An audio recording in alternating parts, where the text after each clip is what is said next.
Kevin woke up early for work, groggily checking his phone. A notification caught his eye. A speeding ticket. Violation time, 2:37 a.m.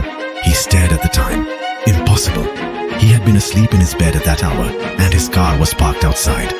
Thinking it was a mistake, he clicked on the footage. His car, driving down a dark street at 2:37 a.m. It was like a blur, barely visible in the distance. He froze, trying to figure out why the camera had caught his car. But as he focused in, he saw someone sitting behind the wheel. The figure didn't look like him. The person was wearing his jacket, his usual jeans. The face was unclear at first, but then as the camera zoomed in, it was Kevin, but not quite. This version of Kevin was different. His face was distorted, twisted into a sinister grin. His eyes, empty, lifeless. Kevin's hand trembled as he clicked to pause the video. Something was terribly wrong. Just then, the footage played out more, showing the car coming to a stop as if waiting, but the car door opened by itself. Suddenly, a dark figure stepped out. It was the same face, the same Kevin. The figure was standing eerily still.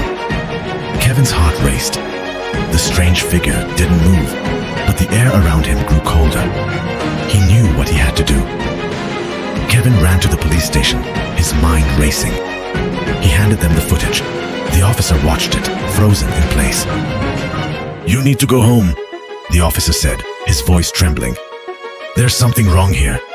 Kevin turned back, feeling an urge to get home faster. His heart pounded harder as the traffic light flashed ahead of him, the same time, 2:37 a.m. But when he got into his car and looked in the rearview mirror, he saw his reflection smiling back at him. But it wasn't his face anymore. And then, before he knew it, the steering wheel jerked and Kevin's hands tightened uncontrollably.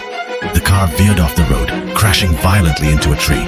The air was thick with smoke. Kevin's vision blurred.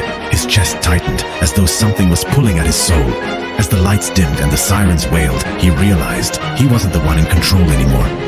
He reached for the door, but the figure, his own reflection, reached from inside the car, gripping his throat with cold, dead fingers. The last thing he heard was the whispering voice, "I've taken your place now." And then everything went silent. The police found Kevin's car, wrecked and abandoned on the side of the road. But the traffic footage, it was erased.